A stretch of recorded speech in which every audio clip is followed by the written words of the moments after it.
Assalamualaikum warahmatullahi wabarakatuh.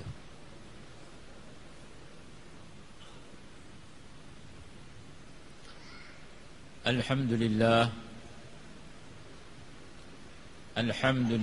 nahmaduhu wa nasta'inuhu wa nastaghfiruhu wa nu'minu bihi wa natawakkalu alayhi wa na'udzu billahi min shururi anfusina wa min sayyiati a'malina. من يهده الله فلا مضل له وما يضلل فلا هادي له ونشهد أن لا إله إلا الله وحده لا شريك له ونشهد أن محمدا عبده ورسوله. اللهم صل وسلم على سيدنا محمد وعلى آله وصحبه أجمعين. أما بعد.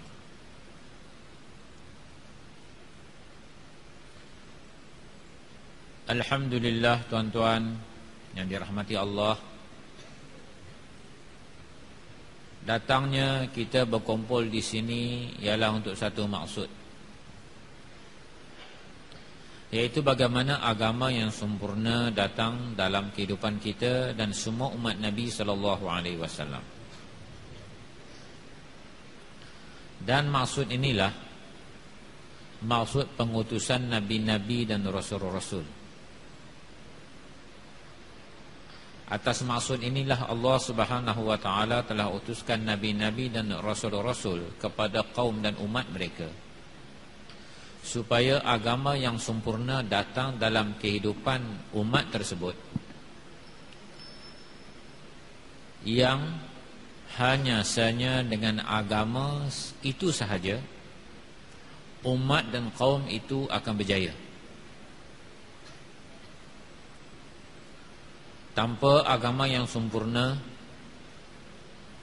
tanpa mentaati perintah Allah,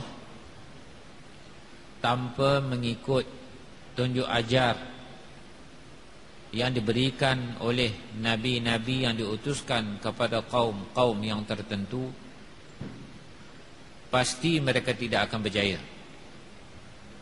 Kejayaan hanya saja dalam agama. Siapa sahaja yang ambil agama dia akan berjaya, dan siapa sahaja yang tinggalkan agama dia akan gagal. Inilah perkara yang telah disampaikan oleh Nabi-Nabi dan Rasul-Rasul. Apabila Nabi-Nabi dan Rasul-Rasul mendakwahkan kaum mereka, umat mereka kepada Allah, untuk beriman kepada Allah dan untuk mengikut tunjuk ajar yang disampaikan oleh Nabi berkenaan,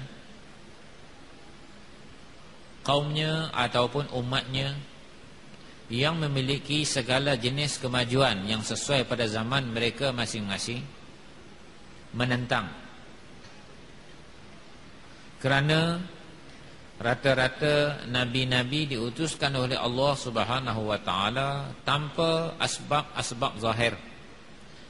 Maksudnya tidak ada bersama Nabi-Nabi dan Rasul-Rasul tersebut asbab-asbab yang umumnya kaum tersebut dan umat tersebut menganggap apabila seseorang memiliki perkara-perkara tersebut dia berjaya. Mereka dihantar oleh Allah Subhanahu wa ta'ala tanpa kuasa. Mereka dihantar oleh Allah Subhanahu wa ta'ala tanpa harta. Bahkan mereka dihantar tanpa keluarga pun. Ada sebahagian mereka yang tidak ada keluarga, untuk membantu mereka, untuk menolong mereka dalam menyampaikan dakwah, atau mempertahankan semata-mata atas dasar perkauman daripada gangguan-gangguan orang yang menentang Nabi-Nabi tersebut. Manakala satu pihak lagi di kalangan Nabi-Nabi, orang yang menentang Nabi dan Rasul ini, mereka memiliki segala asbab zahir yang pada zaman mereka Mereka menganggap bahawa mereka lah orang yang berjaya, mereka lah orang yang hebat, mereka lah orang yang maju, mereka lah orang bijak pandai. Dan mereka mula menentang nabi-nabi dan rasul-rasul tersebut. Dan Allah Subhanahu wa taala telah mengisahkan kisah-kisah mereka di dalam Al-Quran untuk tatapan kita, untuk kita ambil pengajaran. Semua kisah nabi-nabi dan rasul-rasul diceritakan oleh Allah Subhanahu wa taala di dalam Al-Quran, menggambarkan apabila nabi-nabi dan rasul-rasul tersebut menjalankan usaha dakwah, mereka ditentang oleh kaum mereka. Tetapi semua kisah nabi-nabi dan rasul-rasul, natijahnya, kesudahannya, nabi berjaya, yang menentang nabi semuanya gagal, yang menentang nabi semuanya binasa. Mereka boleh miliki apa yang mereka nak milik, mereka boleh ada kuasa, adalah kuasa. Mereka nak ada harta, adalah harta. Mereka nak ada pengikut, adalah pengikut. Tetapi semua perkara-perkara tersebut sedikit pun tidak membantu mereka, sedikit pun tidak menolong mereka ketika datangnya tangkapan Allah, lantaran mereka tidak beriman dengan Allah dan Rasul yang diutuskan kepada mereka. Tidak ada satu pun, mana-mana nabi atau mana-mana rasul yang apabila berhadapan dengan kaum dan umat mereka yang mempunyai segala mata benda dunia, dia kalah ataupun dia gagal. Semua Al-Quran mengisahkan mereka berjaya. Tidak dinafikan bahawa ada sebahagian nabi-nabi dan rasul-rasul dibunuh, disyahidkan. Kesyahidan bukan bermakna gagal, bahkan berjaya di sisi Allah Subhanahu wa taala. Berjaya di sisi Allah Subhanahu wa taala. Dan yang tak syahid, Allah Subhanahu wa taala tunjukkan bagaimana Allah Subhanahu wa taala menghancurkan mereka, bagaimana Allah Subhanahu wa taala menghina mereka. Dan inilah satu keputusan daripada Allah, satu sunnatullah, sunnatullah yang tidak berubah-ubah sampai hari kiamat. Walan tajida li sunnatillahi tabdila. Tidak ada perubahan sekali-kali. Kamu tidak akan dapati perubahan dalam sunnatullah. Yani siapa yang ambil agama, dia pasti berjaya. Siapa yang tinggalkan agama, dia pasti gagal. Dan perkara inilah saya dan tuan-tuan kena faham. Dan perkara inilah saya dan tuan-tuan kena sampaikan kepada manusia, bahawa sekiranya kamu inginkan kejayaan, kamu tidak dapat lari daripada bawa agama dalam kehidupan kamu. Mentaati perintah Allah, menjauhi larangan Allah Subhanahu wa taala. Sekiranya tidak, kamu boleh miliki apa sahaja yang kamu ingin miliki, pasti kamu akan gagal. Sekiranya kegagalan tersebut tidak zahir dalam bentuk keduniaan, di akhirat pasti kamu gagal. Kerana di dalam kehidupan akhirat tidak ada apa-apa soal pun yang berkaitan dengan apa yang kita miliki di dunia, sama ada kedudukan ataupun harta. Yang ada soalan berkaitan dengan tanggungjawab Allah ataupun tanggungjawab yang kita kena lakukan terhadap Allah Subhanahu wa taala di dalam keadaan tersebut. Satu orang yang ada kuasa, Dia memerintah, dia ada kuasa, dia memerintah. Soalan daripada Allah Subhanahu wa taala bukan masalah ada tidak ada kuasa, ada tidak ada kerajaan, tapi soalan yang ditanya kerajaan yang Allah bagi kepada kamu, kuasa yang Allah bagi kepada kamu, apakah perintah-perintah Allah yang kamu telah tunaikan? Apakah hak-hak kuasa yang ada yang berkaitan dengan perintah Allah yang kamu telah tunaikan? Begitu pula satu orang yang ada harta, pertanyaan daripada Allah bukan sama ada kamu ada harta ataupun tidak ada harta. Bahawa kamu ada harta yang banyak kamu berjaya, dan kamu tidak ada harta kamu gagal. Tetapi yang ada harta, yang akan ditanya oleh Allah, apakah hak Allah yang ada dalam harta tersebut kamu telah tunaikan ataupun tidak? Kita qiyas atas perkara tersebut semua benda. Seorang ada kedai, bukan pertanyaan ada kedai atau tidak ada kedai, untung ataupun rugi. Kamu ada 10 kedai ke, 2 buah kedai ke? Kamu ada syarikat besar ke, ada kedai runcit kecil ke? Itu bukan soalan.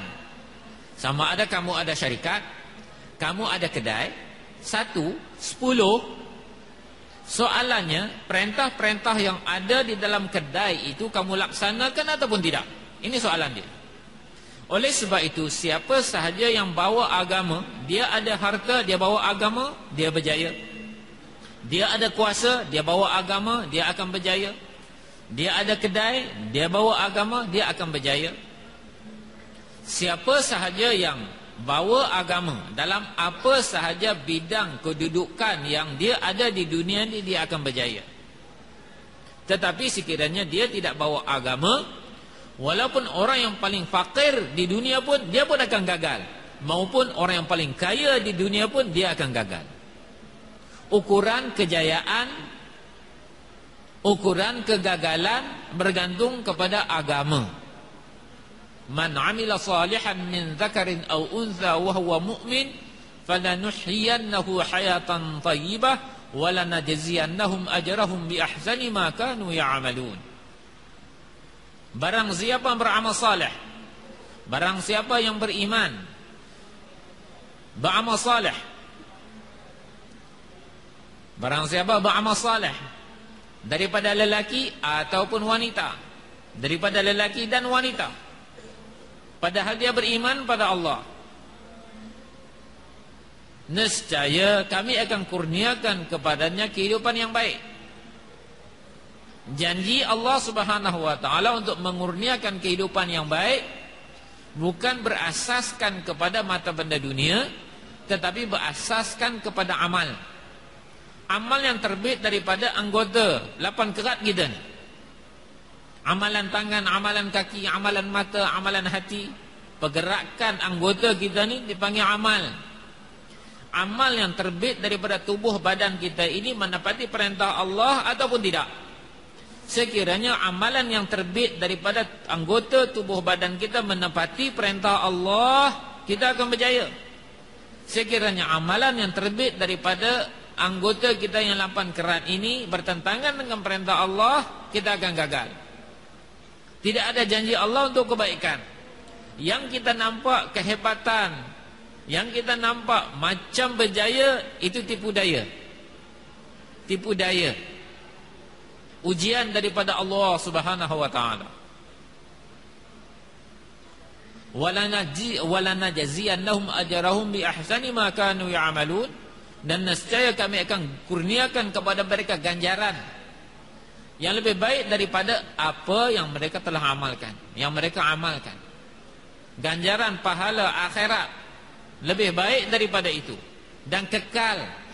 Amalan kita untuk satu masa yang pendek, untuk satu kadar umur yang tertentu, tetapi ganjaran Allah Subhanahu wa taala terhadap amalan tersebut berpanjangan untuk selama-lamanya. Ini kata putus daripada Allah bahawa janji kebahagiaan di dunia dan juga kebahagiaan di akhirat bergantung kepada amalan yang kita buat dalam kehidupan dunia. Inilah fikir perkara yang dibawa oleh nabi-nabi dan rasul-rasul yang disampaikan kepada umat. Rasul yang Allah Subhanahu wa taala utuskan kepada umat semuanya, mereka merahmati umat mereka, mengasihani umat mereka, menyayangi umat mereka lebih daripada seorang ibu menyayangi anak-anak mereka.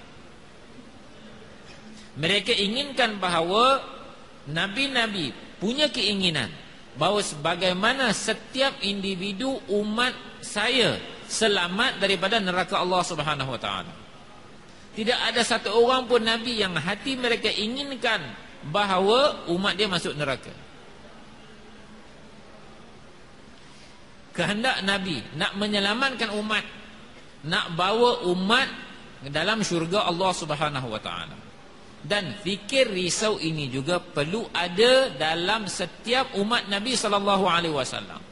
Kerana kita mewarisi kerja baginda sallallahu alaihi wasallam sebagai umat yang terakhir. La nabiyya ba'di wa la ummata ba'dakum. Tidak ada nabi selepas aku dan tidak ada umat selepas kamu. Dan tanggungjawab kerja kenabian Allah Subhanahu wa taala telah amkan kepada semua umat Nabi sallallahu alaihi wasallam, tak kira lelaki ataupun wanita. Semua bertanggungjawab. Dan atas tanggungjawab inilah Allah Subhanahu wa taala telah utamakan, kedepankan amar bil ma'ruf wan nahi 'anil munkar daripada tanggungjawab yang lain. Wal mu'minuna wal mu'minat ba'dhum awliya'u ba'd. Lelaki mukmin dan wanita mukmin, sebahagian mereka pembantu kepada sebahagian yang lain. Dan Allah Subhanahu wa taala tidak tinggalkan ayat tersebut setakat itu saja. Kerana sekiranya setakat itu bantu-membantu ni, apa yang kita faham itu yang kita akan tafsirkan ataupun itu yang kita akan faham. Tetapi Allah Subhanahu wa taala menerangkan bahawa bantu-membantu satu sama lain daripada sudut apa? Ya'muruna bil ma'ruf wa yanhauna 'anil munkar. Allah Subhanahu wa taala takdimkan, utamakan ikhtisas, pengkhususan bantu-membantu atas umat ini. Tanggungjawab yang pertama ialah menyeru kepada ma'ruf dan mencegah daripada munkar. Kemudian barulah datang wa yuqimuna shalah wa yu'tuna zakah, dan secara umum wa yuti'una Allah wa rasulah. Barulah ketaatan secara umum. Yang pertama, dakwah, menyeru umat kepada Allah, menyeru umat kepada kebaikan, mencegah daripada kemungkaran. Begitu juga di ayat yang lain Allah kedepankan amar bin ma'ruf wa nahi 'anil munkar li ikhtisas, pengkhususan umat ini. Kuntum khaira ummatin ukhrijat linnas ta'muruna bil ma'ruf wa tanhauna 'anil munkar wa tu'minuna billah. Beriman dengan Allah ini dilakukan oleh semua umat, daripada anak cucu Adam alaihi salam sampai Nabi sallallahu alaihi wasallam. Semua beriman kepada Allah. Tetapi bezanya yang menjadikan umat ini umat yang terbaik ialah satu tanggungjawab yang Allah Subhanahu wa taala telah kurniakan kepada mereka, yaitu tanggungjawab dakwah. Bahawa kamu menyeru kepada ma'ruf dan kamu mencegah daripada mungkar. Atas tanggungjawab inilah umat ini Allah Subhanahu wa taala telah menjadikan mereka umat yang terbaik. Umat yang terbaik kerana mereka mewarisi satu tanggungjawab, satu kerja yang biasanya Allah Subhanahu wa taala hanya kurniakan kepada nabi-nabi dan rasul-rasul sebelum baginda sallallahu alaihi wasallam. Dengan keberkatan baginda sallallahu alaihi wasallam, semua umat ini telah diberi mandat, telah diberi pengkhususan bahawa mereka bertanggungjawab sebagaimana Nabi bertanggungjawab menyeru manusia kepada Allah, menyeru manusia kepada kebaikan dan mencegah mereka daripada kemungkaran. Apabila umat ini mereka berada di atas tanggungjawab mereka, Allah Subhanahu wa taala telah muliakan mereka. Allah tinggikan mereka, Allah agungkan mereka. sebagaimana yang telah ditunjukkan oleh para sahabat radhiyallahu anhum. Setiap daripada mereka memahami tanggungjawab ini. Walaupun orang yang baru masuk Islam, orang yang hari ini umumnya kita kata mu'allaf, orang yang hari ini kita kata mu'allaf baru masuk Islam, itu pun dia faham tanggungjawab dia. Apa yang dia nak buat apabila dia menerima Islam. Tuan-tuan yang dirahmati Allah Subhanahu wa taala, Tufail Dausi radhiyallahu anhu, dia masuk saja Islam, dia peluk saja Islam. Apa yang dia minta daripada Nabi sallallahu alaihi wasallam, dia nak balik dakwah kaum dia kepada agama. Dan apabila dia minta daripada Nabi sallallahu alaihi wasallam untuk dakwahkan agama, Nabi tidak pernah pun melarang dia dengan berkata, awak mu'allaf baru masuk Islam, tak ada ilmu, tak payah dakwah, tak ada. Tak sabit dalam hadis tu bahawa Nabi larang. Waf Abdul Qais datang kepada Nabi sallallahu alaihi wasallam dan dia tanya Nabi mengenai Islam, tanya Nabi mengenai iman. Nabi bagi tahu kepada mereka dan Nabi kata, sampaikan man wara'akum, sampaikan orang-orang yang ada di belakang kamu daripada kaum kamu. Dan tidak dinyatakan bahawa kamu amalah dulu sendiri, kamu ni baru masuk Islam, mu'allaf, tak ada ilmu lagi, tak payah dakwah, tak ada. Dan Tufail Dausi radhiyallahu anhu balik dakwah kaum dia. Diringkaskan cerita, datang kepada Nabi semula sebelum hijrah, dan oleh kerana kaumnya tidak mau ikut, dia telah minta Nabi doakan untuk kebinasaan mereka. Nabi angkat tangan, sahabat-sahabat semua dah rasa takut, gementar bahawa habislah Daus. Tapi apa doa Nabi? Allahumma hdi Dausan, Allahumma hdi Dausan, Allahumma hdi Dausan. Ya Allah berilah hidayat kepada Daus, ya Allah berilah hidayat kepada Daus, ya Allah berilah hidayat kepada Daus. Dia balik dakwah lagi dan dia datang bawa 80 keluarga ketika Nabi balik daripada Khaybar tahun 6 Hijrah. 80 keluarga, di antara mereka Abu Hurairah radhiyallahu anhu. Abu Hurairah radhiyallahu anhu, Imamul Muhaddithin. Dia belajar 4 tahun dengan Nabi sallallahu alaihi wasallam. Tahun 6 Hijrah dan Nabi wafat tahun 10 Hijrah. 4 tahun duduk dengan Nabi.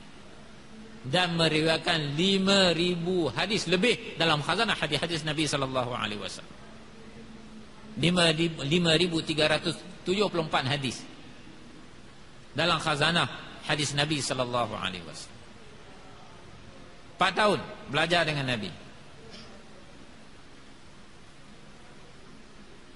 Wattaqullah wa yu'allimukumullah. Nak belajar ilmu kena takwa syarat. Dan juga Sa'ad bin Mu'adz radhiyallahu anhu, ketika dia masuk Islam, datang Mus'ab bin Umair radhiyallahu anhu di Madinah. Dakwah mereka, ketua kaum. Dia memeluk Islam. Dan setelah memeluk Islam, fikir dia bagaimana dakwah kaum dia. Dan dia balik dakwah kaum dia. Mereka semua beriman kepada Allah Subhanahu wa taala. Juga tidak sabit daripada Mus'ab bin Umair melarangnya daripada mendakwahkan agama. Atas dasar kamu jahil, kamu baru masuk Islam, kamu mu'allaf tadi. Dan hari ini kadang-kadang kita silap faham. Macam mana nak dakwah? Bukan ustaz, bukan orang alim. Kalaulah sahabat-sahabat dilarang oleh Nabi sallallahu alaihi wasallam pada ketika itu, bagaimana keadaan kita? Abu Dzar Ghifari radhiyallahu anhu, setelah dia memeluk Islam, Nabi kata, kamu jangan zahirkan Islam kamu. Nanti apabila aku zahir, aku menang, nanti kamu datang jumpa aku. Nabi larang daripada menzahirkan keislamannya. Dan tetapi oleh kerana dia merasa tanggungjawab tersebut, dia telah iklankan kalimat tauhid di dalam Masjidil Haram. Dan dia dipukul hampir mati.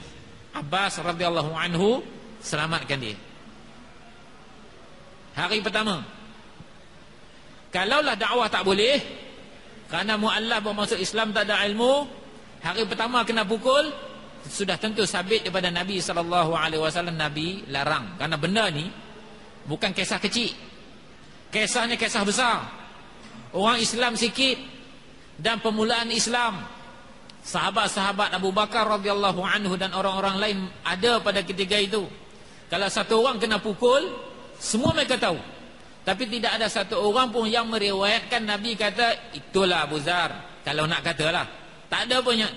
Kan aku dah larang, jangan dakwah, kamu degil. Tak ada. Dan hari kedua, dia elankan lagi kalimah tauhid, kena pukul lagi, pun tak sabit daripada Nabi SAW. Nabi larang. Dah hari ketiga, elan lagi, kena pukul lagi, itu pun tak sabit daripada Nabi SAW. Nabi larang bahawa kamu ni, kan aku dah kata kamu mu'alaf, kamu jahil, tak faham ke? Tak ada. Kerana Nabi SAW melarang beliau atas dasar keselamatan. Kerana dia orang luar, orang Ghifar, jalan atas daripada Madinah, datang kat Mekah sorang-sorang, tak ada keluarga, tak ada siapa nak bantu kalau apa-apa terjadi pada dia. Tetapi oleh kerana memahami keinginan Nabi SAW, kerisauan Nabi SAW, bagaimana kalimah ini sampai kepada setiap umat, dan beliau telah laksanakan keinginan dan kehendak Nabi SAW. Ini nama memahami mansyah. Memahami mansyah, ini kehendak dan keinginan baginda SAW. Para sahabat radhiyallahu anhu memahami kehendak, yakni mansyah Nabi SAW. Setiap daripada mereka faham mereka bertindak tanpa disuruh oleh Nabi SAW, kerana mereka tahu apa yang Nabi nak. Apabila peperangan Tabuk meletus, Nabi SAW membuat kerahan bantuan berbentuk kebendaan, wang, makanan. Abu Bakar radhiyallahu anhu telah membawa semua apa yang ada di rumah dan diserahkan kepada Nabi SAW. Dan dalam keadaan ini, apa Nabi tanya? Nabi tanya, apa yang kamu tinggalkan di rumah? Jawab Abu Bakar radhiyallahu anhu, aku tinggalkan Allah dan Rasul kepada mereka. Dan tidak pula datang Nabi SAW kata, ngapa buat macam tu? Kamu ni tak faham ke? Tak faham ke tanggungjawab nafkah? Tak ada pun. Dan Nabi tanya Umar, apa yang kamu bawa? Setengah daripada harta dia. Bermakna, tuan-tuan yang mulia, kita kena faham bahawa usaha dakwah ni tanggungjawab kita, bukan tanggungjawab untuk segolongan, bukan segolongan yang lain. Setiap orang yang ucap kalimah la ilaha illallah Muhammadur Rasulullah, dia bertanggungjawab atas usaha agama, bertanggungjawab atas usaha agama. Dan di dalam ayat yang Allah Subhanahu wa taala perintahkan baginda untuk bagi tahu kepada kita, qul hadhihi sabili ad'u ila Allah ala basiratin ana wa man ittaba'ani wa subhanallahi wa ma ana minal musyrikin. Ana wa man ittaba'ani ay man amana bi, yakni siapa sahaja orang yang beriman dengan aku, semua bertanggungjawab buat ikut jalan Nabi, yakni ad'u ila Allah, menyeru manusia pada Allah. Setiap orang Islam bertanggungjawab menyeru manusia pada Allah, seru manusia pada Allah, itulah dia panggil dakwah. Ajak manusia kepada mentaati Allah, itu dia panggil dakwah. Dan sekiranya manusia tinggalkan agama dan dia mau dia berjaya dan dia rasa memada dengan apa yang ada daripada mata benda dunia, Allah Subhanahu wa taala telah menyatakan, wa man a'rada an dzikri fa inna lahu ma'isyatan dhanka wa nahsyuruhu yaumal qiyamati a'ma qala rabbi lima hasyartani a'ma wa qad kuntu basira qala kadzalika atatka ayatuna fanasitaha wa kadzalika al-yawma tunsa. Allah telah janjikan kehidupan yang sempit, dan barang siapa yang berpaling dari peringatanku yang daripada agama disampaikan oleh nabi-nabi dan rasul-rasul memperingatkan kamu tentang kehidupan akhirat, dan kamu berpaling, baginya kehidupan yang sempit. Walaupun kita nampak rumah besar, kereta besar, semua besar, tapi pada hakikatnya Allah Subhanahu wa taala ma'isyatan dhanka. Bahkan kalimah itu sendiri tak ada tanafur, wangka, sempit. Dengar pun dengar sempit. Dengar pun dengar pelik. Betapa indahnya Allah pilih kalimah wangka ini, satu kalimah yang dengar pun dengar pelik. Dengar sempit. Dan Allah Subhanahu wa taala akan kumpulkan di dunia sempit, dan di akhirat Allah akan kumpulkan mereka dalam keadaan buta. Sehingga dia akan bertanya kepada Allah, wahai Tuhanku, mengapa kau bangkitkan kami dalam keadaan buta di dunia? Kami dalam keadaan celik. Kami dianggap orang bijak, orang cerdik, orang pandai, banyak pengikut. Begitulah kata Allah, bahawa di dunia dulu datang peringatan kami, datang orang yang menyeru kepada agama, kamu tak peduli, kamu lupa, kamu lalai, dan hari ini kamu macam itulah dilupakan. Ini kehebatan, tuan-tuan yang mulia. Allah dah bagi tahu, siapa yang ada agama dia berjaya, tak ada agama dia gagal. Dan Allah Subhanahu wa taala telah menceritakan di dalam Al-Quran kisah Nabi, kisah Firaun. Dan kehebatan yang Allah Subhanahu wa taala bagi kepada Firaun diakui oleh Musa alaihi salam. Dalam doa Nabi Musa alaihi salam, wa qala Musa rabbana innaka ataita fir'auna wa malahu zinatan wa amwalan fil hayatid dunya. Dalam doa pun Musa telah berkata, Musa alaihi salam, wahai Tuhan kami, engkau telah memberikan, mengurniakan kepada Firaun dan pemuka-pemuka di kalangan kaumnya zinatan, perhiasan, kemegahan, wa amwala, dan harta-harta fi dunya, dalam dunia. Allah bagi kepada mereka, tapi apa kesudahan Firaun? Allah Subhanahu wa taala hancurkan dia. Allah binasakan dia.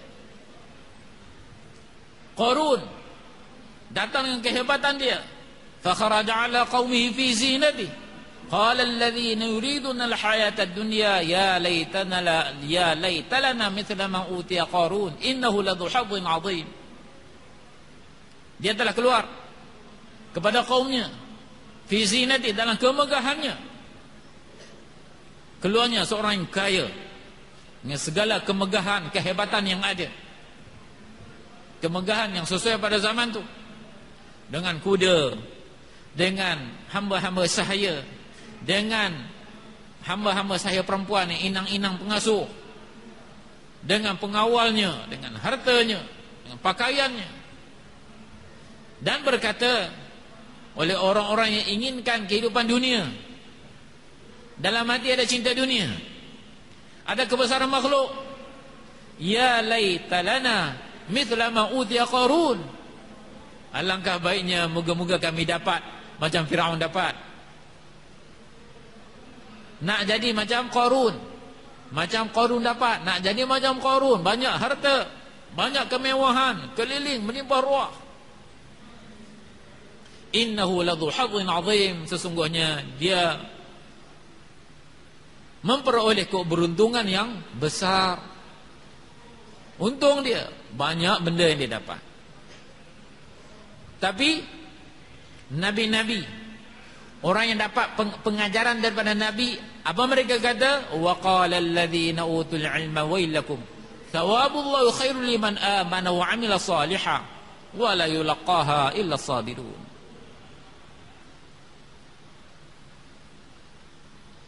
Dan berkata oleh orang yang dikurniakan oleh Allah karena ilmu kenabian, bahawa celaka kamu yang berpandangan demikian, yang berpendapat demikian, bahawa kamu suka nak dapat macam mana Qarun dapat. Salah kamu, tak guna kamu. Ganjaran pahala daripada Allah lebih baik bagi orang beriman dan beramal salih. Liman amana wa amila salihah. Wa ma yulaqaha illa sabirun.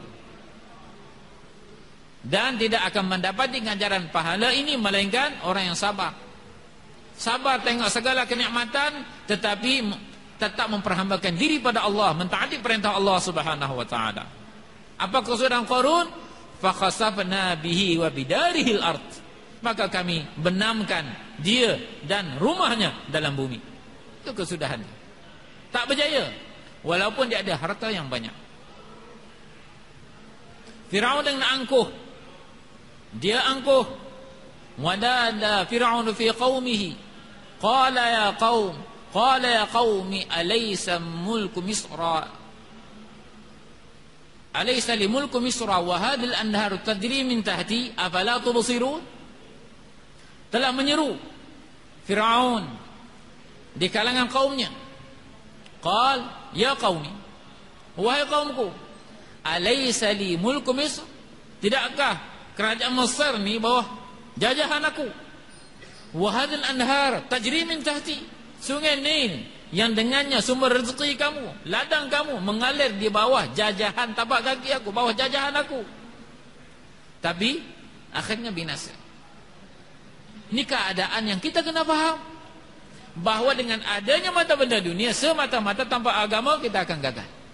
Oleh sebab itu datang nabi-nabi dan rasul-rasul yang Allah hantar dengan sifat rahmatan lil alamin. Wa ma arsalna ka illa rahmatan lil alamin, pengasih, penyayang, nak menyelamatkan umat. Laqad ja'akum rasulun min anfusikum azizun 'alaihi ma 'anittum harisun 'alaikum bil mu'minina raufur rahim. Sesungguhnya telah datang kepada kamu seorang rasul yang terasa berat ke atasnya kesusahan kamu. Kita banyak susah, Nabi yang rasa berat. Kita banyak susah, mati tanpa iman, masuk neraka, kekal dalam neraka. Nabi yang menangis, Nabi yang risau, kita relax. Harisun alaikum, yang begitu tamak ke atas kamu untuk dapat hidayah, untuk dapat petunjuk. Bil mu'minina raufur rahim, dan dengan orang-orang mukmin sangat kasih dan sangat sayang. Begitu Nabi yang Allah Ta'ala utuskan kepada kita, supaya dapat menyelamatkan umat ini daripada neraka Allah Subhanahu wa Ta'ala. Di dalam sepotong hadis riwayat Imam Tirmidzi, an Jabir radhiyallahu anhu qala, mathali wa mathalukum kamathil rajulin awqada nara faja'ala al-janadibul farashi yaqa'na fiha wa huwa yadhubbuhunna anha wa ana akhidhum bihujazikum wa antum tatafallatuna an yadi, atau kama qala sallallahu alaihi wasallam, tatafallatuna min yadi ila nar. Bahwa perumpamaan aku dan perumpamaan kamu ialah seumpama seorang lelaki yang menyalakan api. Mulalah kupu-kupu kecil dan serangga terbang dan belalang kecil mula terjun dalam api. Kita pasang api tengah padang dan mulalah kupu-kupu kecil dan belalang-belalang kecil mula lompat dalam api. Wa huwa yadhubuhunna an, dan dia mula menepis supaya kupu-kupu tadi jangan terjun dalam api, mati terbakar. Dan begitulah perumpamaan bahawa aku memegang dengan pengikat kain kamu. Mana Nabi pegang tu kita nak lari, Nabi pegang daripada belakang, pengikat kain pegang kat belakang, kita nak meronta, dan wa antum tatafallatuna min yadi, dan kamu meronta-ronta melepaskan daripada tangan aku untuk terjun dalam api. Ini Nabi umpamakan bahawa umat ini begitu gairah untuk terjun dalam neraka dengan amalan-amalan yang bertentangan dengan perintah Allah Subhanahu wa Ta'ala. Dan Nabi menyelamatkan mereka daripada neraka Allah, memegang mereka, meronta-ronta supaya lepaskan. Macam itulah umat. Pergi jumpa lari, pergi pintu depan, lari pintu belakang. Pergi kita tak ada, tengok nampak kaki. Jadi tuan-tuan yang mulia, sebab apa? Sebab umat ini dia menuju ke arah neraka. Dan Nabi-Nabi diutuskan untuk menyelamatkan mereka. Dan saya dan tuan-tuan sebagai umat Nabi SAW bertanggungjawab, ada tanggungjawab yang sama untuk menyelamatkan diri kita. Nabi maksum, Allah selamatkan dia. Kita ni tak maksum, kita berdosa. Diri kita kena selamat dengan sempurnakan agama dalam diri kita. Dan pada masa yang sama, sebagai tanggungjawab umat Nabi SAW nak selamatkan orang lain daripada neraka Allah Subhanahu wa Ta'ala. Ini tanggungjawab kita. Dan apabila umat ini berada atas tanggungjawab ini, Sebagaimana satu kipas, dia berada di atas tanggungjawab dia, berpusing, on saja switch, dia berpusing, sejuk, kita simpan di atas kepala kita. Bila satu hari kipas tu rosak, tidak berada atas tanggungjawab dia untuk berpusing, bagi angin pada kita, kita angkat dia turun, boleh perbaik, tak boleh perbaik, campak buang. Inilah keadaan umat tuan-tuan yang mulia. Keadaan umat ini, ketika umat ini berada atas tanggungjawab, Allah Subhanahu wa taala telah muliakan mereka. Dan hari ini tuan-tuan yang mulia, oleh kerana umat ini telah meninggalkan tanggungjawab dakwah secara ijtimai, secara menyeluruh, individu kita tak nafikan. Ada di kalangan ulama, ada di kalangan perseorangan, ada di kalangan orang yang fikir untuk dakwah, tetapi sebagai satu fikir umat yang ijtimai tidak wujud, menyebabkan umat ini mereka ada segala-galanya tapi diperkotak-katakan oleh batil.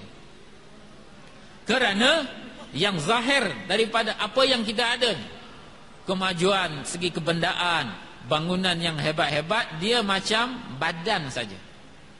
Yang menyebabkan badan tu bergerak, mulut tu bertutur, mata tu melihat, bukan mata tu sendiri, bukan mulut tu sendiri, bukan tangan tu sendiri, tapi ruh yang ada dalam hati, dalam badan manusia. Agama ni ruh. Kita boleh ada apa saja kemajuan yang kita nak, kita boleh ada seberapa banyak harta yang kita nak, tapi kalau tidak ada agama, umpama badan yang sihat, sasa, cantik, mata yang cantik, muka yang handsome, tangan yang baik, kaki yang baik, tapi macam mayat. Bila mayat tuan-tuan yang mulia, walaupun mayat seorang raja, walaupun mayat seorang menteri, yang tukang mandi tu tukang kebun je, yang mandikan dia tu seorang buruh je, tapi dia alih sana, alih sini, angkat duduk, bagi tidur, angkat duduk, tekan perut, keluar najis, mandi, gosok, apa pun dia tak boleh buat. Tuang ayat 9 lagi, Masya Allah. Ambil kain, kosok gigi, cuci telinga, semua buat. Angkat, kafan, balut, apa tak boleh buat, sengap je. Macam inilah umat dah jadi tuan-tuan yang mulia. Batil nak pusing, pusing. Nak telangkupkan, telangkupkan. Nak duduk, duduk. Nak tidur, tidur. Tekan perut, keluar najis, tekan. Semua dia buat. Apa tak boleh buat apa? Sebab umat ini cantik semua, tapi ruh tak ada. Ruh dia ialah agama yang telah keluar daripada umat manusia. Bukan masalah kita ada kuasa tak ada kuasa.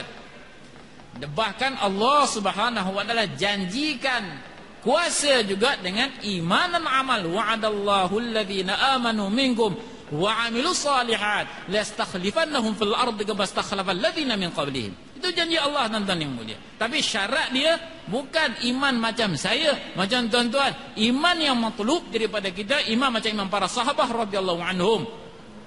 Wa idza qila lahum aminu kama amana an-nas. Iman yang dituntut, iman yang diminta untuk beriman ialah iman seperti iman para sahabat radhiyallahu anhum.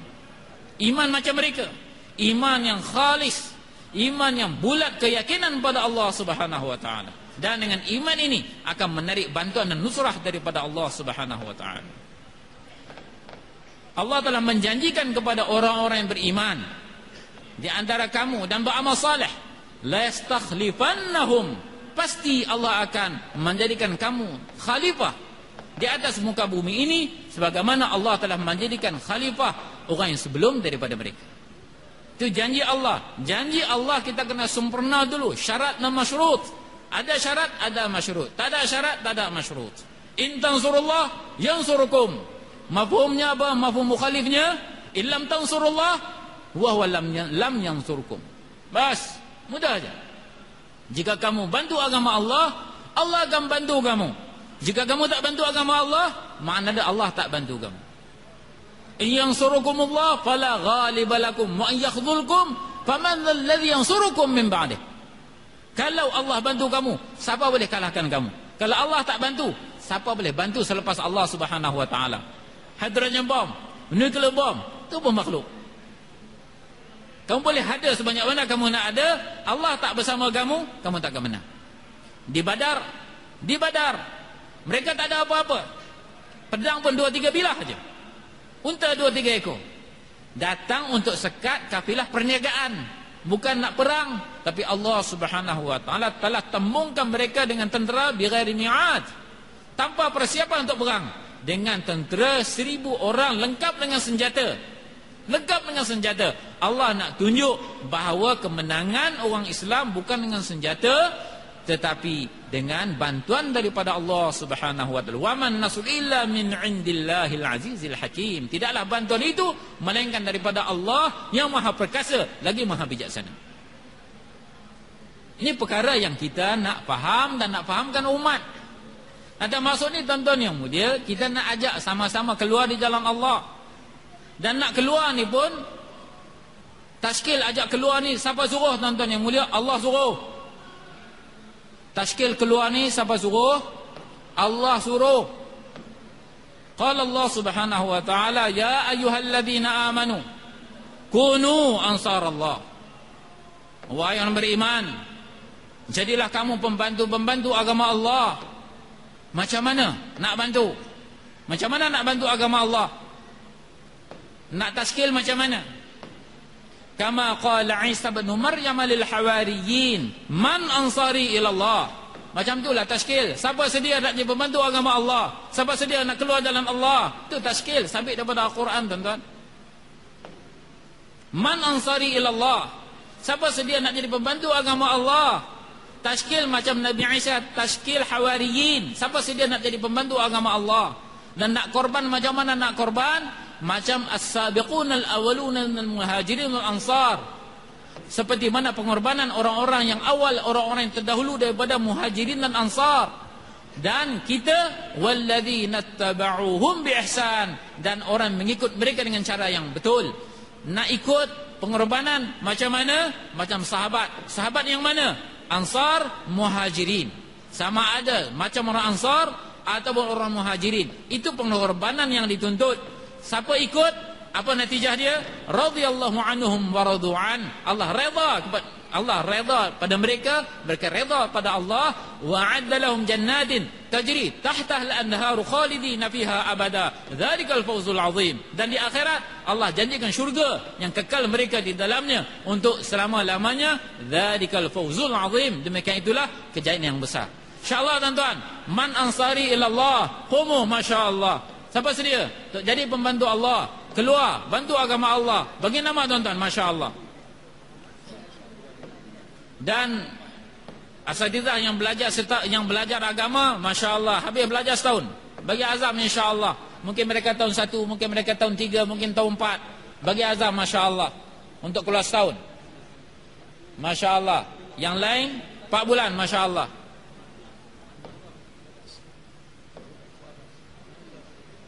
Masya Allah. Dia bagi nama tuan, azam, insyaAllah. Niyatul mu'min khairun min amalih. Niat seorang mu'min lebih baik daripada amal dia. Dari segi mana? Segi ganjaran pahala yang Allah akan bagi. Masya Allah. Karena untuk akhirat kita niat dan kita usaha. Kalau kita mati Allah akan sempurnakan. Satu orang belajar alif bata, niat nak jadi hafiz, usaha, tiba mati, Allah akan bangunkan bersama hufaz di akhirat nanti.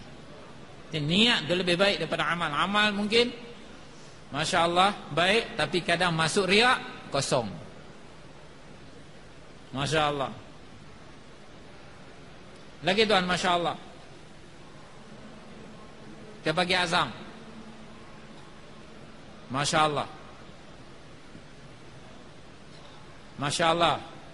Cikgu Abdullah, semoga Allah terima. Masya Allah. Masya Allah. Lagi tuan,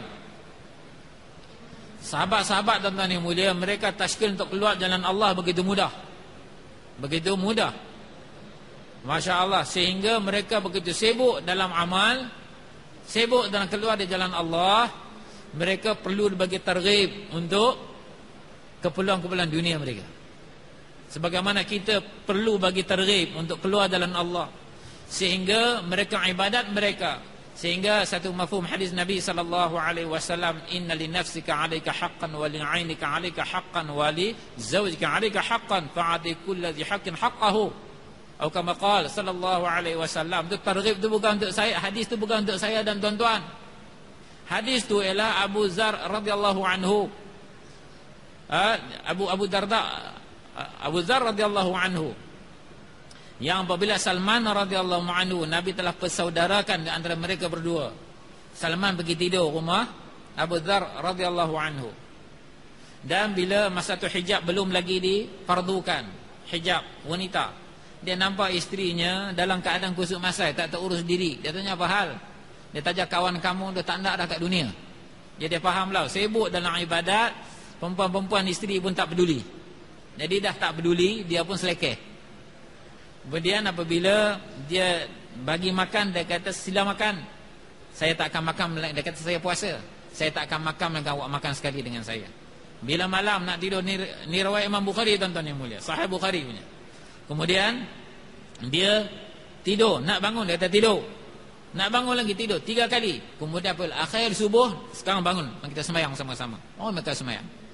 Kemudian setelah dia cakap beritahu Nabi SAW, Nabi membenarkan apa yang Salman radhiyallahu anhu kata.